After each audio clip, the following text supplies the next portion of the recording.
Alright. Hey there folks, how you doing today? Welcome back to the channel. Please bear with any background racket you might hear throughout this production. We are on location where life happens, and sometimes there's stuff going on right over there that interferes with what it is that we're trying to do over here. That being said, this is an unfiltered fans-only content production. UFO content, for those of you that aren't familiar with it, is something I do for the folks that regularly watch this channel, and it's basically a one take, although this is actually take 2 this morning, where I produce content that's relevant to stuff that's going on with the channel. It's kind of a niche audience production, and it lacks some of the final editing that we put into our other content. That being said, I'm going to try to cover a couple of topics here today. One of them is going to be stuff that's been going on around here. We're going to talk about some upcoming plans, and then we are going to discuss this that you see here in front of you. Those of you that have been following along for a long time know what this is. We're going to talk about it in depth here in just a minute. I actually have some notes I wrote down. I might actually wind up reading those so that it's less painful for all folks involved with this production. So with that being said, thanks for being here. If you're still watching, you're awesome. I did a video on a shotgun. I put it out this morning, shot it over the course of the past week. It was a rattle can camo tutorial on a shotgun that had a really bad rusty pitted finish on it. And I think it turned out pretty well, and so far seems to be well received by the viewers. If you didn't get a chance to see that yet, that's the thumbnail. I'll put the link in the description down below.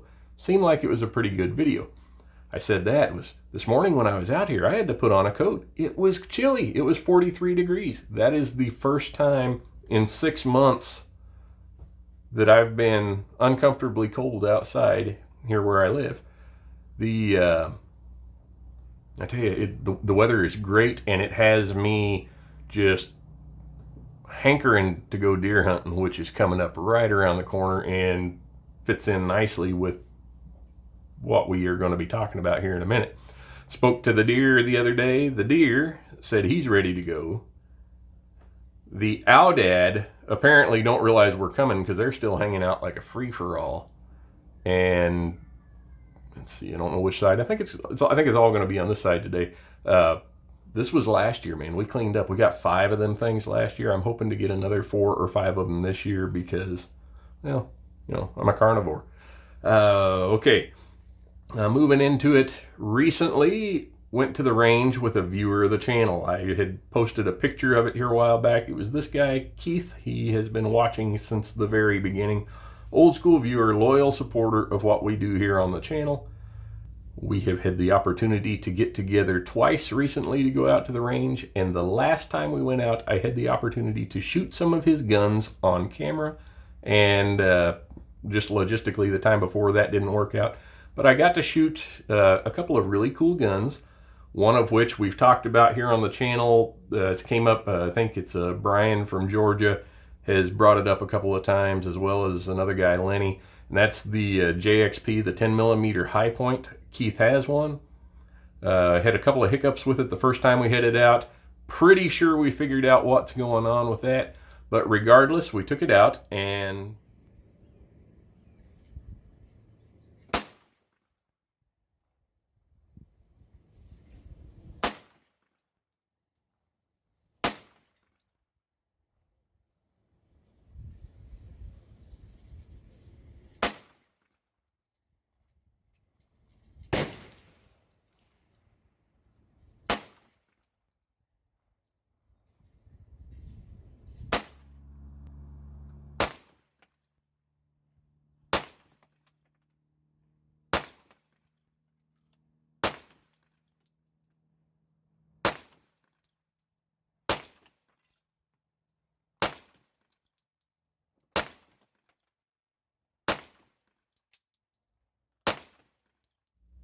so as you can see there, it shoots pretty good. I'll show you, I've got a picture somewhere here, I'll put it up so you can see on the brass. If you look at the brass that's being ejected out of this pistol, you'll see that the finish of the case is getting galled up real bad.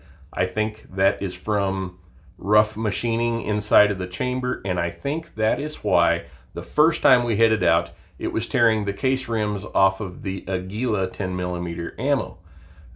Couldn't get it to cycle more than 2 rounds of that stuff without tearing the case rim with the extractor, and I shot some of it through my Smith & Wesson 10mm and it functioned flawlessly.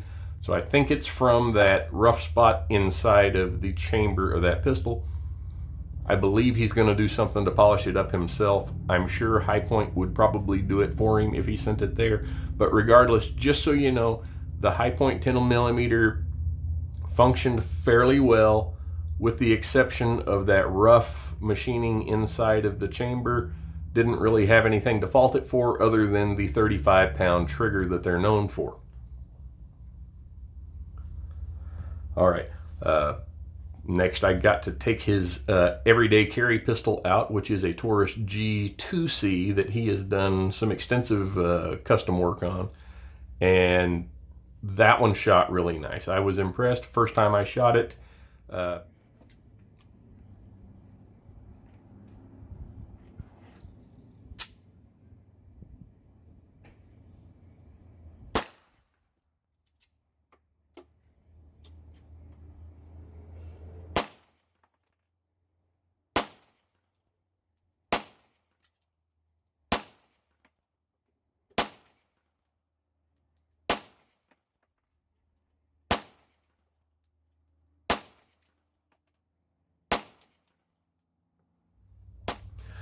Then I went on to shoot his little bitty PT-738 TCP. I had to ask him about that one. It's the pistol that predated the Spectrum, and it's a little tiny 380 with a horrendous trigger pull that shoots pretty well and is deceptively accurate for something of its size. And one of the interesting features about that pistol is when you're pulling the trigger, it feels like you're pulling against rubber band tension. And when it goes off, it really does surprise you. There's no discernible wall. And every time I fired it, it kind of surprised me a little bit because I kept anticipating a little bit more rearward travel before it would go off. So not a bad thing. Definitely something you'd have to adjust to if you were going to carry it for a defensive purpose.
Out there and a lot of fun to shoot. So Keith, thanks again for bringing those pistols out and allowing us to shoot them and to air it on here.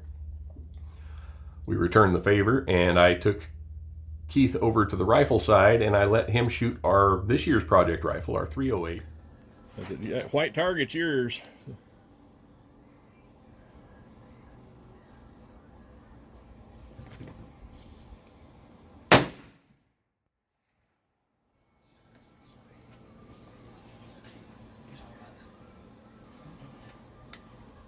Dead center.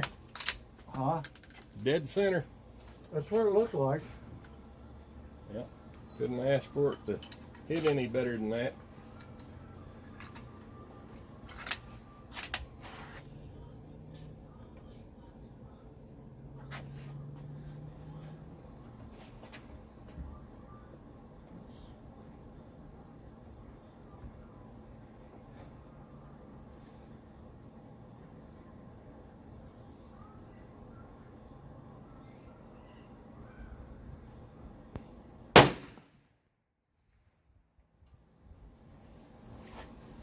just About a quarter of an inch from the first shot.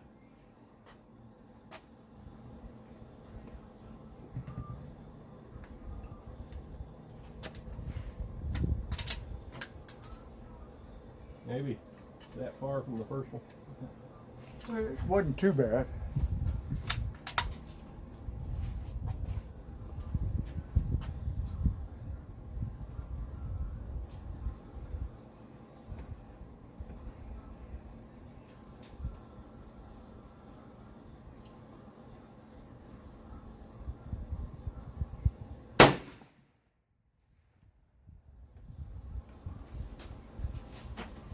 Pulled that one down about an inch and a half, and having never fired it before, he sat down, and at 100 yards his first shot was right on the money.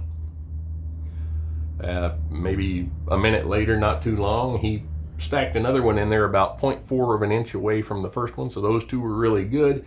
Then he got cocky and pulled it a little bit, but even with a 2-inch spread there, which, as he mentioned, felt like he tugged on it a little bit when the trigger went off. You know, any one of those three would have been minute of deer, and it was a pleasure to have somebody else shoot that rifle, and look forward to getting to go out with him again. If you are in this area, if you live near where I'm at, north of Houston, Texas, East Texas, if you live around here and you want to get together sometime, I'd be glad to. Just hit me up down in the comments section. We'll work something out. I think it'd be a lot of fun. We really enjoyed this and plan on doing it again.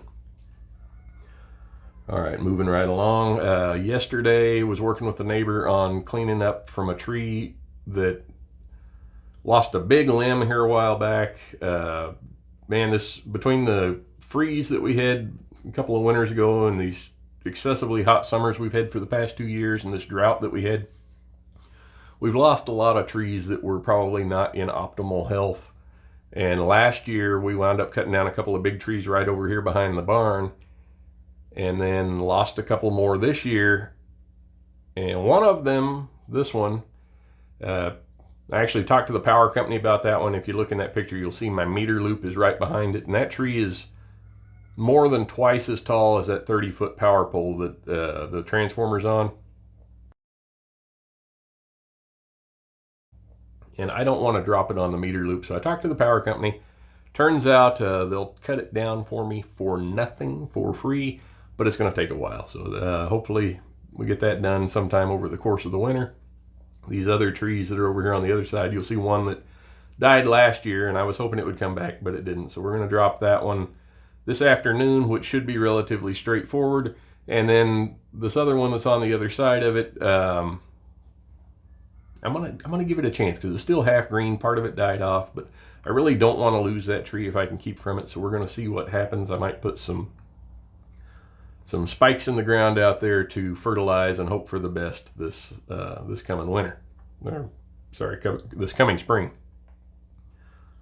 All right, so moving on from there, the rifle that you see out here in front of you, for those who have been following along for a while, you know what that is. That is the Winchester Model 70 that my dad brought back with him from Alaska 2 years ago. This was our project rifle. And when I got this rifle from my dad, it was basically a box with a bunch of pieces of a gun in it. It was missing pieces. It had broken pieces. It had no longer easily obtainable missing pieces. So it took me a long time to find and correct all of the stuff that was wrong with this one. Finally got it back together, bedded the action. The trigger is like a glass straw. I mean, it's just crisp and clean and light. Nothing wrong with this rifle at all, with the exception of it would not group to save your neck. It was so bad. I put out a series on it last year, and one of the videos I did, I had titled "Pissing in the Wind" because the groups were stringing, and I thought it was because the target was blowing around in the wind. Turns out, even when I rigged up a solid backed target that wasn't moving, it was still doing this weird third round pull, and for the life of me, I couldn't get it figured out. I had tried multiple different factory loads as well as several different hand loads to try to get something that this rifle wanted to shoot. I probably spent in excess of $500 on ammunition trying to make it a shooter. Couldn't ever get it exactly reliable, and took it on our hunt last year, and it almost found itself in the bottom of the lake. I was so mad at that rifle by the time it was over that when I got back in an attempt to reclaim part of what I had invested in it, I took the $400 scope off of it, at which time I found that one of the screws on the rear mount was loose. It had stripped out. The screw had actually physically stripped, and there was just a little bit of play in that mount, and so I was really hoping that was what the problem was. So I slapped this cheap Vortex Vanquish scope back on there. That was the original scope that we had purchased for this rifle.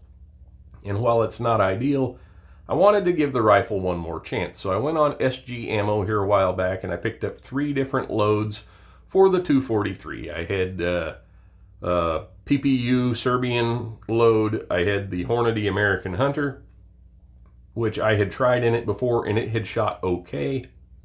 I wanted to see if it would shoot it better. And then I picked up this box right here of the Winchester PowerPoint, which for all intents and purposes is pretty much the original round that was designed by Winchester for the 243 when they came out with it.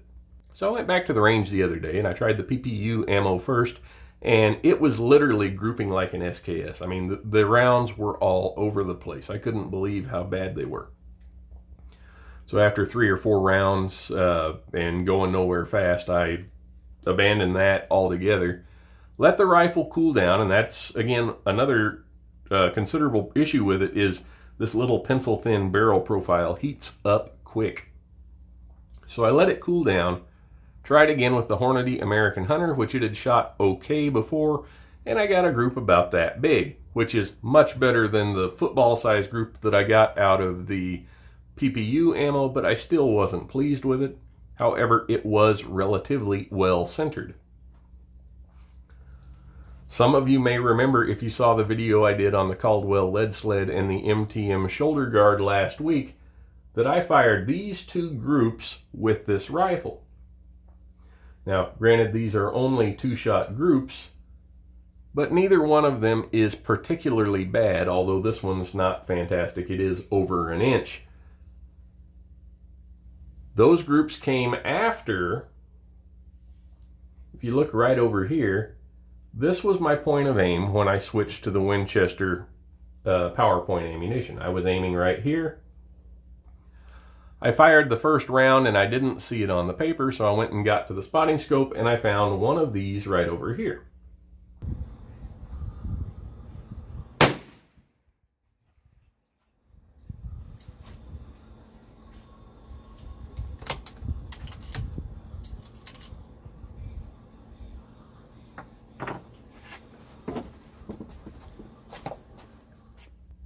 So I decided to try again and see if I could get another one on paper. I was actually afraid it was going to go off, but I didn't want to make any adjustments until I'd fired at least 2 or 3 rounds.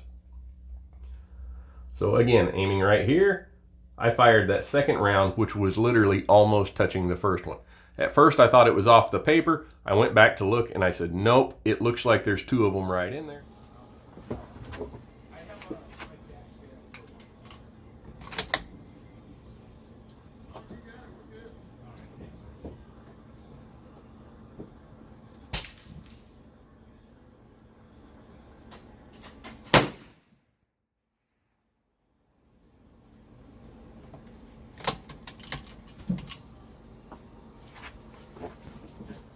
So I got behind the rifle again, fired the 3rd round.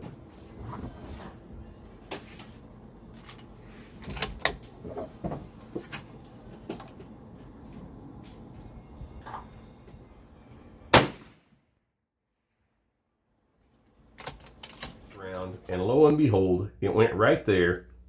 Keep in mind, that's the 3rd round. The barrel's already starting to heat up by this point. So when I looked and saw those 3 rounds on there, I was excited. This rifle has never shot that well before. So I made a minor adjustment to the scope, what I thought I would need to make to get us back on paper. And without really letting it cool down much, I again aimed here and shot there. Cycled another one in real quick and shot right there.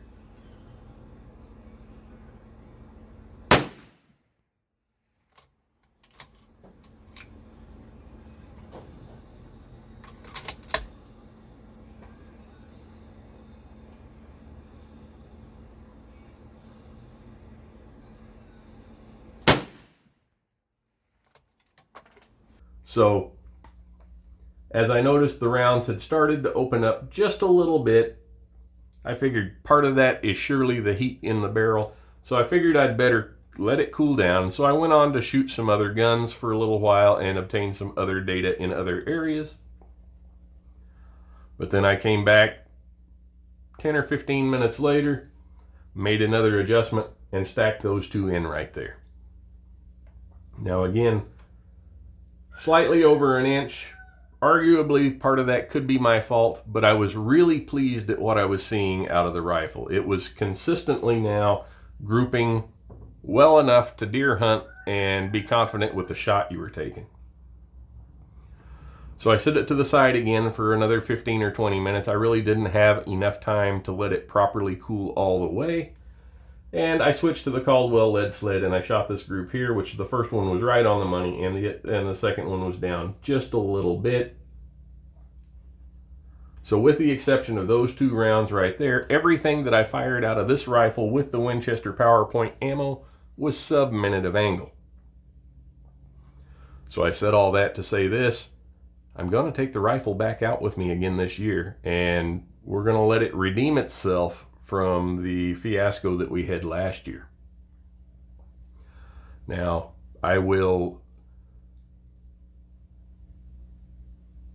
me rephrase that. I would really like to replace the scope with something a little better than this one, but I think I'm going to leave it well enough alone for this season.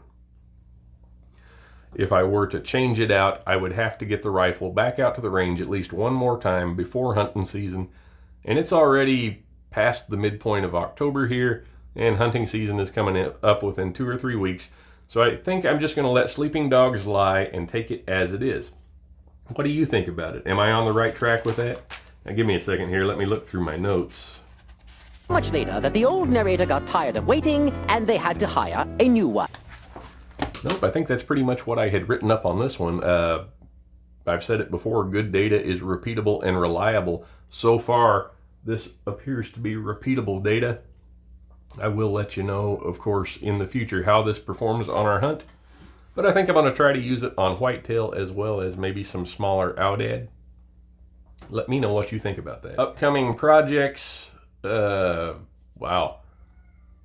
So I have 2 right now sitting on my shelf, Crimson Trace Rads. I have the Rad Micro and the Rad Micro Pro that were sent out to me from my contact over there maybe a month or so ago.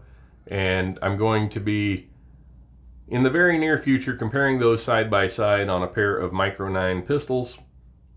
Should be very interesting. And then moving on from that, I don't know, because the guy that I was working with at Crimson Trace most recently has moved on to bigger and better things. So now I have to court a whole new romance there in order to secure a good relationship with his predecessor. Got the Frankfurt Arsenal video out a couple of weeks ago, and I sent that guy a message to let him know that it was out, and I haven't heard back from him, which that was what I always really appreciated from my guy over at Crimson Trace, was he was always quick to respond back to me. You know, some folks are more astute to keeping up with emails than others. Hopefully that's all it is. But we will be chasing that one a little bit more in the near future. Also, I had a lady contacted me about testing a rifle scope for her here a while back. I told her I would do it, and I haven't heard back from her since. I sent her a follow-up this morning, so there's that. I'm going to be reaching out to Bear Creek Arsenal. I'm trying to get a hold of a side folder 16-inch AR upper, and I'm hoping they will entertain sending me one for something really cool that I have planned. What else? Well, I think that's about it. I'm going to wrap this up. I know you guys have been patient so far today, so take care and God bless.